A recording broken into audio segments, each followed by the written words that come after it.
মা এবং স্ত্রীর মধ্যে তফাৎ কি জানেন? আপনি যদি কোনো জায়গা থেকে আসেন, আপনার মা তাকাইবে আপনার পেটের দিকে যে আপনার সন্তান খাইছে কি খায় নাই, আর আপনার স্ত্রী তাকাইব পকেটের দিকে, পকেটে টাকা আছে কি নাই। যদি পকেটে টাকা থাকে ভালোবাসা পাইবেন, আর যদি পকেটে টাকা না থাকে তাহলে ভালোবাসা পাইবেন না। আর মার কাছে টাকা থাক বা না থাক আপনি ভালোবাসা আজীবনই পাইবেন, কথাটা মাথায় রাখবেন। মা যার বাঁচা আছে মাথার তাজ বানিয়ে রাখার চেষ্টা করবেন। মা এবং স্ত্রীর মধ্যে তফাৎ কি জানেন? আপনি যদি কোনো জায়গা থেকে আসেন, আপনার মা তাকাইবে আপনার পেটের দিকে যে আপনার সন্তান খাইছে কি খায় নাই, আর আপনার স্ত্রী তাকাইব পকেটের দিকে, পকেটে টাকা আছে কি নাই।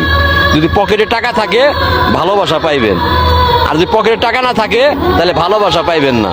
আর মার কাছে টাকা থাক বা না থাক আপনি ভালোবাসা আজীবনই পাইবেন, কথাটা মাথায় রাখবেন। মা যার বাঁচা আছে মাথার তাজ বানিয়ে রাখার চেষ্টা করবেন।